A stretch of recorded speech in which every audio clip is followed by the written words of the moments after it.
रेवती नक्षत्र और गुरुदेव। जय माता की मित्रों, हम लोग चर्चा कर रहे हैं रेवती नक्षत्र में अगर गुरुदेव हो तो आपको कैसे फल प्राप्त हो सकते हैं। प्रथम चरण, किसी भी पेशे में हो, किसी भी काम में हो, उच्च पद प्राप्त होने के संकेत मिलते हैं। दूसरा चरण, दीर्घायु होने की सूचना दे सकता है आपको।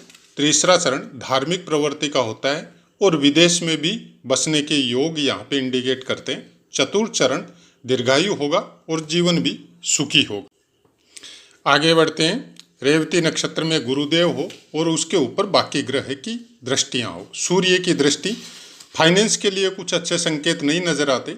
चंद्रमा की दृष्टि भाग्यवान और सुखी होता है। मंगल देव की दृष्टि कोई न कोई कामों में जो भी काम करेगा उसमें कुछ न कुछ उससे भूल होने की संभावना, उस चीज का इंडिकेशन हो सकता है। बुध की मंत्री के समकक्ष रहेगा किसी भी सर्विस में या किसी भी कार्य में या राजनीति में। शुक्र दीर्घायु होगा और भाग्यशाली होगा। शनि मन से परोपकारी होगा। यहां तक आपने सुना कि रेवती नक्षत्र में गुरुदेव होने से और उसके ऊपर बाकी ग्रहों की दृष्टियां होने से किस तरह का इंडिकेशन हम लोगों को मिलता है फलों को जानने में। ये थी पुस्तकों की बातें। जैसा कि पाठ का नियम है, हम हमेशा फर्स्ट पार्ट वो ही बोलते हैं जो पुस्तकों में लिखा रहता है। हाँ, शब्दों का जरूर ध्यान रखते हैं, लेकिन सेकंड पार्ट में इसके बारे में चर्चा करते हैं कि हम लोग ज्योतिष को क्यों सीखे।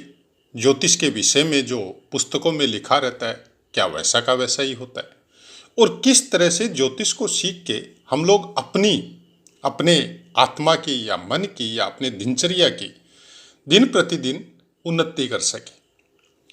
तो इसी का मतलब है कि हम लोग इस चर्चा को बाद में रखें कि बहुत से जो भी ज्योतिष सीखने के इच्छा से आते हैं उनको शायद ये पसंद नहीं आया कि आप बीच में ही सब कुछ बताते हैं। जो पुस्तकों की जो बातें हैं वो कहाँ बताते हैं समझ में नहीं आता। तो कोई बात नहीं है, हमने उनकी इच्छा अनुसार कि जो केवल पुस्तकों का लिखा हुआ ही सुनना चाहते हैं हम वैसा का वैसा फर्स्ट पार्ट कर दिया। उसके बाद में आप अपने समय को बचा सकते हैं और आउट हो सकते हैं। अगर उसके अनुसार आपको कुछ समझ में आता है और आप फलों को प्रिडिक्शन करने में अगर आपको सहायता मिलती है तो बहुत अच्छी बात है। हम भी चाहते हैं आपका ज्ञान बढ़े, पुस्तकों के अनुसार हो, चाहे अपने अभ्यास के द्वारा हो, चाहे कोई गुरुओं के द्वारा हो। मेरा अपना या हमारा अपना व्यू ये है कि किसी भी पुस्तक से कोई भी चीज, आपको कोई योग हो, कोई दुर्योग हो, कोई राजयोग हो या उनके भाव हो, कारकत्व हो, उनको समझने में कुछ हद तक आसानी होती है। पुस्तकों को पढ़ना बहुत जरूरी है, नहीं तो आपको ये पता नहीं चलेगा कि रास्ता किधर है। रास्ता दिखाने के लिए पुस्तकों की जरूरत है। उसके बाद में यात्रा हर ज्ञानी की, हर ज्योतिषी की अलग अलग होती है। किसी एक यात्रा पे सब कभी नहीं चलते। किसी भी कुंडली का फलादेश करने के लिए जो नियमों में बांधा गया है ज्योतिष को, कि पहले जिसका भी आप फलादेश कर रहे हैं उसके बारे में आपको जानकारी होनी चाहिए, उसके संस्कारों की भी होनी चाहिए, उसके परिवार की भी होनी चाहिए, उसके स्थान की भी होनी चाहिए। और बहुत हद तक आपको जब पूरा उसका ज्ञान होगा तब आप प्रिडिक्ट कर सकेंगे कि आने वाले समय में कौन से ग्रह के और फलों के द्वारा ये आगे अपने कार्य को किस तरह से निर्वहन करेगा। जहाँ तक बात है गुरुदेव की, कुछ योग ऐसे भी है कि 12वें स्थान में अगर गुरुदेव आपके विराजमान हो तो मोक्ष की प्राप्ति होती है। ये पुस्तकों के ही योग है, लेकिन क्या ऐसा हो सकता है? बहुत हद तक सही है कि गुरु को पूरी तरह अगर आपने जागृत कर लिया, कौन सा, किस तरह का जागरण, ज्ञान, कौन सा ज्ञान, वो ज्ञान जो आपके प्राण तत्व को ऊपर उठा सके। गुरु उसी ज्ञान को इंडिकेट करता है, लेकिन गुरु भोगों को भी इंडिकेट करता है। आपके कारक भावों में जब जाएंगे तो पंचम स्थान का कारकत्व गुरुदेव को प्राप्त है, नवम स्थान का कारकत्व गुरुदेव को प्राप्त है और 11वें स्थान का भी कारकत्व गुरुदेव को प्राप्त है। तो जब इतने स्थानों का कारकत्व है और बहुत हद तक कई कई पुस्तकों में दूसरे स्थान का भी कारकत्व दिया जाता है, तो धन का, लाभ का, भाग्य का, बुद्धि का, ये सब का कारकत्व अगर गुरुदेव को प्राप्त है तो फिर गुरुदेव मोक्ष कैसे देंगे? क्योंकि अगर उस तरह के त्रिकोणों की बातें करे, काम त्रिकोण हो, भोग त्रिकोण हो, ये सब चीज़ों की बातें करे तो वहाँ पे तो सब त्रिकोण आ जाते हैं। अब धर्म त्रिकोण का अगर स्वामित्व गुरुदेव को प्राप्त है और काल पुरुष की कुंडली अनुसार रेवती नक्षत्र आपकी मीन राशि में विराजमान होता है, तो 12वें स्थान में ही ऑब्वियसली अगर रेवती नक्षत्र में है और मेष ही लगन है आपका, तो 12वें स्थान में ही विराजमान होंगे। बहुत अच्छा योग है। लेकिन क्या आप उसके ऊपर चल रहे हैं? क्या बाकी ग्रह उस चीज़ में आपकी सहायता कर रहे हैं? ऐसा इंसान अगर ज्ञान की श्रेणी में जाए, पूरी तरह शास्त्रों और वेदों के अध्ययन में जाए, तो बहुत अच्छी प्रोग्रेस करता है, बहुत अच्छी उन्नति करता है। और कुछ चीज़ें जो हम लोगों को दृष्टि से समझ में नहीं आती या दिखती नहीं है, वो सब चीज़ों का भी प्रभाव ऐसे इंसानों पे होता है। कुछ चीज़ों का आंसर जो पुस्तकों में नहीं मिलता, लेकिन इनकी बुद्धि में तुरंत आ जाता है कि इस बात का ये आंसर होगा। बहुत सी प्रिडिक्शन इनकी देखने के साथ साथ चालू हो सकती है। ज्योतिष का बहुत अच्छा ज्ञान हो सकता है, शास्त्रों का या इंट्यूशन पावर इन लोगों की, जो समझने के लिए कि किसी का बुरा हो रहा है तो उसका भला कैसे हो, एक छोटे से उपाय के द्वारा हो सकता है। तो गुरुदेव जब रेवती नक्षत्र में बैठते हैं तो रेवती नक्षत्र का अपना एक फल है, वो आपको प्राप्त होगा। उसके अनुसार आपने गुरुदेव को कितना एक्टिव कर रखा है, किस तरह के काम, किस तरह के वर्क आप कर रहे हैं, उसके ऊपर बहुत कुछ डिपेंड करता है। वर्क ही अपना इस तरह का है कि उसमें गुरुदेव सपोर्ट ही नहीं कर रहा है, गुरुदेव का वहाँ पे कोई काम ही नहीं है, तो फिर गुरुदेव रेवती नक्षत्र में होके भी आपको क्या फलीभूत करेंगे। तो वैसा ही कुछ है। ज्योतिष को समझने के लिए आपको बहुत कुछ ग्रहों के कारकत्व और सबसे बड़ी बात अपनी दिनचर्या को व्यवस्थित करना, अपने कर्मों पे ध्यान देना, किस तरह का काम करना है, वो बहुत कुछ डिपेंड करता है उस ग्रह से संबंधित उस फलों को प्राप्त करने के लिए। हम लोग केवल ज्योतिष के ऊपर आश्रित होकर अगर हम लोग ये सोचे कि ये हमारे भाग्य का कारक है और हमारे इस स्थान पे बैठा हुआ है, चाहे किसी भी स्थान में हो, और हमारे लिए योग कारक है, तो इसकी दशा, महादशा या अंतरदशा में हमको अच्छे फल मिलेंगे, संभव नहीं है। जब तक आप उससे कनेक्टेड काम नहीं करेंगे, गुरुदेव को अच्छा कैसे करें? पहले बात तो गुरुदेव हो या बुध ग्रह हो या सूर्य ग्रह हो, शनि देव हो, राहु और केतु को छोड़ के कोई भी ग्रह हो, सबसे बड़ी प्रॉब्लम ये होती है ये सबके फलों को प्राप्त करने में कि हम लोग झूठ की मात्रा जब बहुत ज़्यादा बढ़ा देते हैं तो पूरा का पूरा प्रभाव राहु देव का हो जाता है। फिर कौन सा ग्रह कहाँ फल देगा, कैसे फल देगा, किस तरह से देगा, कुछ भी समझ में नहीं आता है। और आप जिससे प्रिडिक्शन करवा रहे हैं वो आपके बारे में जानता ही नहीं है, आपकी दिनचर्या के बारे में जानता नहीं है, आपके स्वभाव के बारे में जानता नहीं है, आपके वर्क के बारे में जानता नहीं है। जब वो आपकी कुंडली देखता है वो बोलता है बहुत अच्छे राजयोग है, फिर भी तकलीफ पा रहे हैं। उसका सबसे बड़ा कारण यही है कि वर्तमान समय के कर्म उन ग्रहों के अनुरूप नहीं है जो ग्रह आपको अच्छा फल दे सकते हैं। आप वर्तमान की बातें करें तो बहुत आदमी ये भ्रम के वातावरण में या भ्रमित करके एक दूसरे को, हम लोग बहुत जल्दी ऊपर उठ जाते हैं, चाहे राजनीति का क्षेत्र हो, चाहे सर्विस का क्षेत्र हो, चाहे बिजनेस का क्षेत्र हो, लेकिन उतनी ही जल्दी फिर वापस भी नीचे आ जाते हैं। और उसमें जो मान सम्मान, जो ऊपर उठने में जो हम लोगों ने अर्जित किया, उससे ज़्यादा अपमान फिर नीचे बैठने में लगता है। इन सब का कारण केवल राहु है। और राहु को समझने के लिए राहु के अनुसार कार्य करने की जरूरत नहीं है। राहु को ठीक करने के लिए आपको बाकी ग्रह जो आपके हैं, चाहे सूर्य है, चाहे गुरु है, चाहे शुक्र है, चाहे चंद्रमा है, इनके अनुसार कार्य करने की जरूरत है। आपने अगर बहुत अच्छे से सूर्य को अपना ठीक करके रखा है, अपने चंद्रमा को ठीक करके रखा है, तो आपकी प्रेजेंस ऑफ माइंड कुछ इस तरह की हो जाएगी कि आप अपने संस्कारों में या अपने नियमों में उन चीज़ों को शामिल करेंगे जो चीज़ें आपके लिए फ़ायदेमंद नहीं है, आपकी यात्रा के लिए फ़ायदेमंद नहीं है। हम लोग सब ट्रेवलर हैं, कुछ समय के लिए आए हैं इस धरती पे, और ग्रहों के विधान के अनुसार उस प्रारब्ध को हम लोगों को भोगना है। लेकिन उसी प्रारब्ध को भोगने के लिए जब कर्मों का निस्तारण अच्छा से होता है, कर्म अच्छे करते, तब बहुत आसानी से भोग सकते हैं। और कर्मों में अगर कुछ हेर फेर करते हैं तो कलयुग में राहु का इफेक्ट सबसे ज़्यादा है। फिर बाकी ग्रहों का कोई इफेक्ट आपके ऊपर नहीं चलता है, फिर राहु देव का चलता है। बहुत अच्छी महादशा आ गई, गुरुदेव का फल या शुक्रदेव का फल आपको बहुत अच्छा मिल रहा है और भोगों में प्रवृत्त हो रहे हैं, तो राहु देव का तो फिर आपको भोगना ही पड़ेगा फिर आने वाले समय में, चाहे हम हो चाहे आप हो, हमको भी भोगना है, आपको भी भोगना है, कोई भी हो। ज्योतिष में अगर आपको कुछ समझना है, कुछ सीखना है, ज्योतिष आपको भविष्य या आपकी जन्मपत्री का फल कथन करने के लिए नहीं है। अगर ज्योतिष को सही तरीके से समझना है या सीखना है तो आपको अपनी दिनचर्या में सुधार करना है।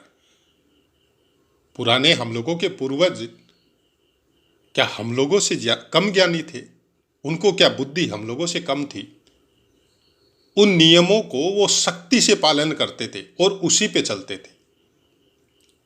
अगर हम लोग समझे कि आज के समय में हम लोग धार्मिक है, हम लोग अपने धर्म के हिसाब अनुसार बहुत अच्छे से कर्म कर रहे हैं, तो जो सुविधा से जो कर्म हो रहे हैं और उसको हम लोग अगर धार्मिक बोल रहे हैं तो वो तो हमारे समझ में नहीं आता। क्योंकि जब तक तकलीफ नहीं होगी जब तक धार्मिक कर्म होंगे नहीं। अपनी दिनचर्या को अगर व्यवस्थित करना है तो शरीर को तकलीफ देनी पड़ेगी। सुबह अगर जल्दी उठना है तो अपने मन पे कंट्रोल करना पड़ेगा। किसी के साथ बुरा नहीं करना है तो वो आपके मन पे कंट्रोल आपको करना पड़ेगा। अपने फायदे के लिए किसी का नुकसान नहीं करना है तो उसके लिए खुद पे कंट्रोल करना पड़ेगा। तो जब तक मन और आपके शरीर को आप तकलीफ नहीं देंगे तब तक धार्मिक होना बहुत मुश्किल है। धर्म में रुचि रखना अलग बात है और धर्मानुसार आचरण करना वो बहुत अलग बात है। और ग्रह नक्षत्र कोई भी ज्योतिष के हो, चाहे आप साइंस के द्वारा जो देखते हैं, टेलीस्कोप के द्वारा जो ग्रह नक्षत्र है उनका प्रभाव अगर पृथ्वी पे पड़ रहा है, जो कि आज तो साइंस भी मानता है, क्योंकि सबकी अपनी अपनी दूरी के हिसाब से इस तरह से एक दूसरे को खींच के, चाहे पृथ्वी भी एक ग्रह के रूप में ही है और वो निश्चित दूरी के हिसाब से प्लेसमेंट होके एक दूसरे पे अपने पावर का इस्तेमाल करते हुए इस तरह से बांध के रखा है कि किसी का भी अगर थोड़ा सा भी डिस्टरबेंस हो तो सब के सब डिस्टर्ब हो जाते। वक्री हो, ग्रहण योग हो, ये सब इसी चीजों को बताते हैं आपको कि इस समय में जब ग्रहण योग होता है तो इस समय में कुछ न कुछ ऐसा डिस्टरबेंस हुआ है जिसकी वजह से सब ग्रहों पे कुछ न कुछ विपदाओं का आगमन होता है। पृथ्वी पे विशेषकर होता है क्योंकि जीवन का निशान या जीवन के चिन्ह पृथ्वी पे रहते तो आप और हम लोग भोगते। और ग्रह उसी को ठीक करने के लिए हम लोगों को दिनचर्या में व्यवस्था हम लोगों के पूर्वजों ने बनाई थी, जिसको आज हम लोग अपने दिमाग के अनुसार, अपनी सुविधा के अनुसार उसको अलग अलग रूप में लेने लग गए। हमारे समझ में यह कभी नहीं आता कि जब हम लोग अपनी दिनचर्या में भी सही नहीं है और उसका पालन भी नहीं कर रहे हैं, और कैसे कोई ज्योतिष या मंत्र के द्वारा या हवन यज्ञ के द्वारा या आशीर्वाद के द्वारा हम लोगों के ग्रह ठीक कर सकते। हमारी समझ से बाहर की बात है। हालांकि कोई ज्योतिष के कोई विद्वान इस विषय में अगर प्रकाश डाले, जो कि सोशल मीडिया में बहुतायत में है, और उससे आपको अगर संतुष्टि मिलती है तो आप अवश्य करिए। हम उसके लिए मना नहीं करता है, लेकिन क्योंकि हम प्रोफेशनल नहीं हैं, हम ऐसे कोई उपाय आपको नहीं बता सकते जिस उपाय के द्वारा न तो कुछ होता हो और न कोई मतलब हो। क्योंकि किसी भी उपाय को, किसी भी जाप को, किसी भी ध्यान को, किसी को भी करने के लिए शरीर को दुख देना पड़ेगा और उसकी निश्चित मात्रा और निश्चित समय आपको रखना पड़ेगा, और उसमें भी पीड़ा है। क्या आप उसके अधिकारी हैं? क्या आपने सही तरीके से उस चीज को अपने गुरु के द्वारा ग्रहण किया है? नहीं तो नाम जप सबसे श्रेष्ठ है। ईश्वर का नाम जप कीजिए। अब इसी में अगर भला होता है कि जैसा मन में आया वैसा ही करना है और उसी को सुख समझ रहे हैं, तो फिर ज्योतिष का कोई मतलब ही नहीं है। हमारा समझने का कुछ ऐसा ही है। ज्योतिष को जिस तरह से हमने पठन पाठन किया, कोई जरूरी नहीं है कि आज ही हमको भी आज हम ये सोचे कि आज जो हमने समझा है वो 30 साल पहले समझ लिया था। नहीं, हम ये कभी नहीं कह सकते। हमारा ज्योतिष में विकास इस तरह से कभी नहीं होता है, हमारा भी नहीं हुआ है। हम भी पहले आपकी तरह ही समझते थे कि इस ग्रह का ये फल इस तरह से मिलेगा, मिलता है। लेकिन परिणति आपके कर्मों के ऊपर आती है। आप किस तरह के कर्म कर रहे हैं उसके अनुसार उस ग्रह का फल आपको प्राप्त होता है। मेरी गुरु की महादशा चल रही है और मैं कर्म जस्ट गुरु के अपोजिट कर रहा हूं, तो फिर गुरु की महादशा मेरे लिए अच्छी नहीं जाएगी, चाहे वो कितनी ही योग कारक हो। वो मेरे जीवन के लिए कोई श्रेष्ठ महादशा नहीं होगी। लेकिन अगर मैं कर्म गुरु के अनुसार कर रहा हूं और गुरु मेरे कुछ ऐसे भावों के दुख स्थानों के स्वामी है और मेरे को महादशा आ गई, तो क्या वो फल मेरा खराब मिलेगा? नहीं, कभी नहीं मिलेगा। इसके बहुत से प्रत्यक्ष उदाहरण हमारे पास कुंडलियों के द्वारा है कि जिन्होंने अपनी दिनचर्या को व्यवस्थित किया, जिन्होंने अपने कामों को ठीक किया, अपने कर्मों को ठीक किया, और वो ही दुख स्थानों का स्वामित्व लेके गुरुदेव की महादशा उनके लिए बहुत अच्छी होगी। तो ऐसा ही कुछ है ज्योतिष में। कभी ये मत समझिए कि जो ग्रह आपकी दशा महादशा में जो आपके लिए आपके लग्न अनुसार अच्छे नहीं है तो वो आपको अच्छे फल नहीं देंगे। नहीं, वो भी अच्छे फल देंगे। कोई भी ग्रह कभी खराब फल नहीं देता। हम बहुत से पाठों में ये बात बता चुके। ग्रह अपनी मर्जी से कुछ भी नहीं देता है आपको। ग्रह अपनी चाल से अपने अक्ष पे वो घूम रहा है और उसकी जितनी रश्मियां हैं पृथ्वी पर और पृथ्वी पे रहने वाले सब जीवों पे पड़ रही है। वो किसी के साथ कोई भेदभाव नहीं कर रहा है। भेदभाव हम लोग कर रहे हैं अपने कर्मों के द्वारा। हम लोग अगर उस रश्मि को, जैसे कि कोई आप मंत्र का ऐसे ही जाप कर रहे हैं और आप किसी योग्य गुरु के द्वारा दीक्षित होके या उससे विधिवत उसका पालन करते हुए उस मंत्र को ग्रहण नहीं किया है तो आप उसके अधिकारी नहीं हैं। वैसे ही अगर हम लोग उस गुरु से संबंधित महादशा को अगर भोगना है तो उसके अधिकारी तो हम लोगों को होना पड़ेगा। वो कैसे होंगे? वो आप अपने श्रेष्ठ कर्मों के द्वारा होंगे।